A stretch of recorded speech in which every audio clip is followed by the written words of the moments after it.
Hi, Ken Hayashi here. I want to tell you a story. I actually haven't told this story forever, so you guys are privileged to hear this story for the very first time. So a long time ago, there was a woman named Joanna. So Joanna actually wrote a story about my life, as my high school life, which was an honor. She actually wrote a whole book series on it, which was great. And eventually there was a couple of movies too, which are okay. But the book series was nice to have someone write a story about my life when I was in high school. So first time ever. It's been 25 years. I have this is my life that was a long time ago, and I'm breaking my silence. And I'm just finally sharing that I'm the one that she wrote the book about. So, anyways, Joanna wrote this book about me, right? When I was a kid, I actually my parents were actually wizards. They they had magical powers, which was it was a trip to find out. My father was this amazing wizard. He actually did this thing where he fooled the entire United States with this illusion. And then my mom, also a very powerful wizard. She actually, unfortunately, she passed away at a very young age. So I had actually discovered that I had these things, that I wasn't normal, right? So I figured out, hey, you know what? I'm a wizard. In fact, along the way, I meet this guy, kind of a protector guy right here. His name's Robert. He actually, very big guy. I was a skinny young kid. That's me and him right there, but skinny young kid. And he actually was told, like, he actually helped me along the journey, along the entire way, while I went to this school.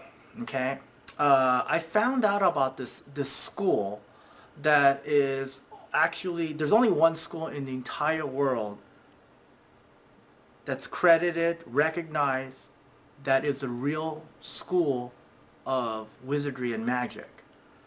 It's famous. It's actually held inside of a castle in Los Angeles, California. And it's a private castle, meaning it is not open to the public. Meaning, I don't care how much of a fan you are of magic or anything like that, you can go to Las Vegas, pay for tickets and watch a show. Not a problem.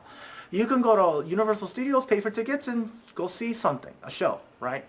But this private castle inside of Hollywood, California, usually only celebrities could go there, and even with celebrities, they have to have a member let them in, and not only that, you have to be in, it's very expensive, number one, and then you got to go through a secret entrance in order to get to this castle. It's a very private club. So they actually, not very many people know this, there's actually a school inside of this castle. And it's a school of wizardry for these young gifted kids, and I applied. I actually applied a couple times. It's a very difficult program to get involved with, so eventually I got in. They only have 2 auditions a year. You have to be recommended. You have to showcase your work in front of all the faculty and the students, and then you get accepted in. I applied 3 times, if you can imagine. So eventually I get into the school. And when I get to the school, along the way, I meet some 2 kind of people that help me along the way, and we end up following the journey throughout the rest of the year. So I got in like when I was in sophomore. But I've been practicing magic and wizardry for like a couple of years prior to that. And even that, I barely got in. So when I go to school, one thing that, one of the guys that befriends, I friend him, and we click.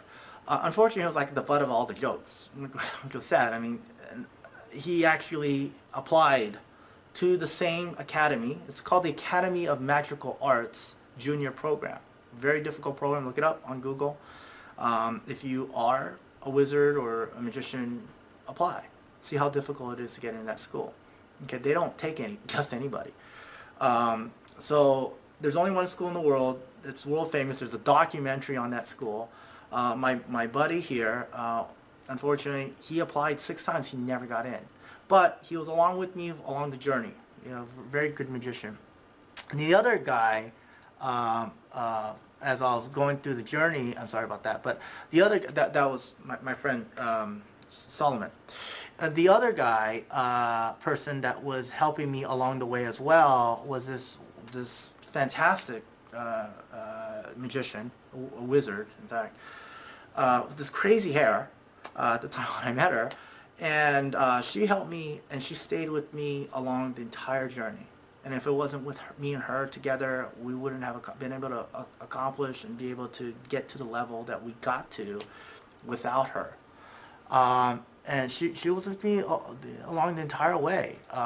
If you could just imagine, you know, she with this crazy hair. So one of the things that I was able to do at a very young, early age was they showcase actually the best of the best kids that the student body of the school. It's only like 50 kids.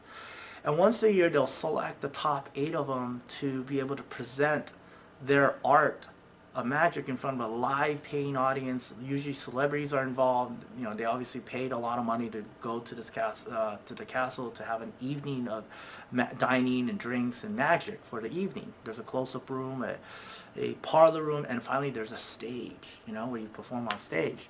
So one of the tricks that I was extremely famous for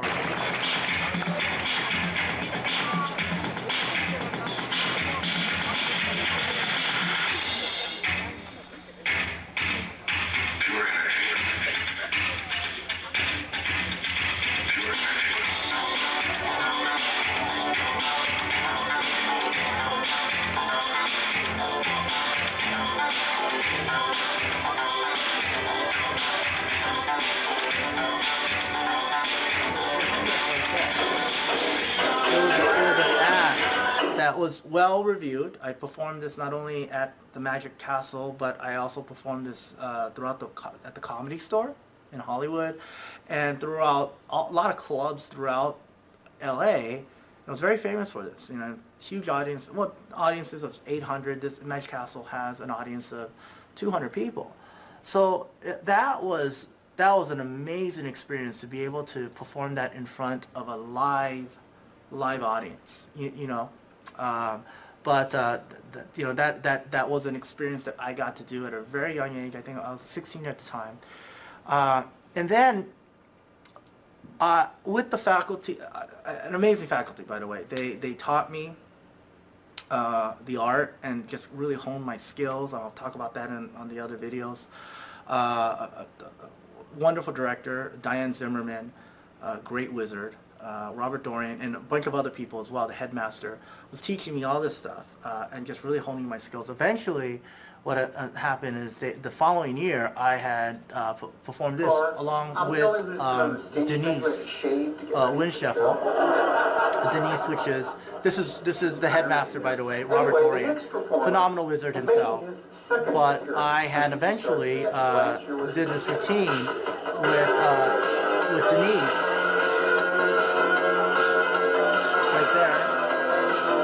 Crazy hair.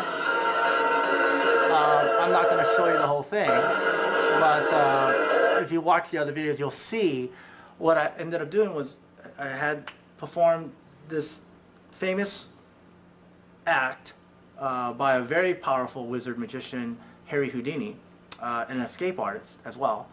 I had done this act, and well, it was great. It was huge. So eventually, what happened is I become the most powerful magician, wizard, not only at that school, but in the world. And I had been able to beat out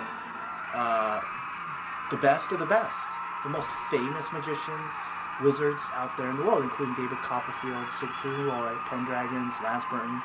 They were the most famous wizards in the world. And the reason I know I beat them out was because the sheer size of eventually the performances that I ended up doing, which in the world.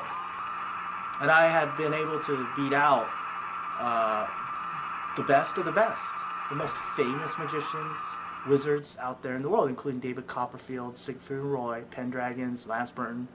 They were the most famous wizards in the world. And the reason I know I beat them out was because the sheer size of eventually the performances that I ended up doing, which you'll see in my next video. So go ahead and subscribe, and then comment down below of what you think, because eventually I end up doing my wizardry or magic at the Emmy Awards. And that's why I became the most powerful wizard in the world. Meaning that I'm sure David Copperfield would have loved to have done the Emmy Awards too. I don't know. In fact, let's just take a look. And I'm not kidding around. If you go to YouTube, we'll just type in, I don't know, we'll type in Takeshi.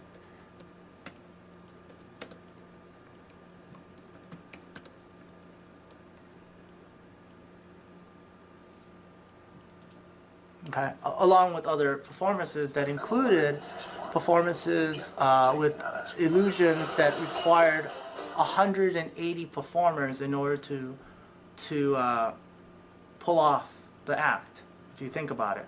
So if you think about David Copperfield and how amazing of a magician and a wizard he is, or Lansburn, or any magician to this day, David Copperfield, Chris Angel, David Blaine, those people, they don't compare to what I had to accomplish when I was mere 17 years old. I had performed at the Emmy Awards right here. You can see me. Welcome to the 44th Annual Prime Time Creative Arts Emmy Awards.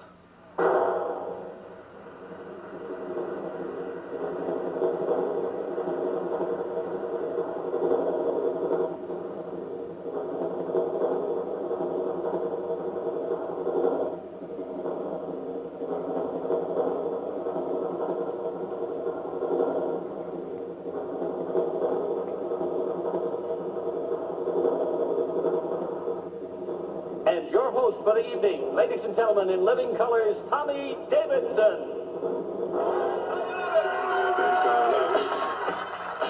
So that was like something that I had just presented, because the Academy of Television Arts and Sciences asked me to present the host of not only that Emmy Awards but another Emmy Award show as well.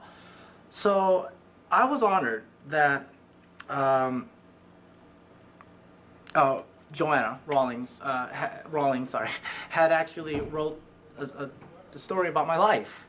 Of course, she dramatized it, put in some other colorful characters and stuff like that. And even, my the twins that were in the movie. You got these two girls right here. I didn't have guy twins, but I had these two, these girls right here. They accompanied me along the journey as well, as the twins right here, as we can see. And then finally, I remembered there was this one kid that just hated me. He just hated me. He would crank call my house. That's how much he hated me. Talk about a total, a guy with a serious problem. He's still a magician to this day.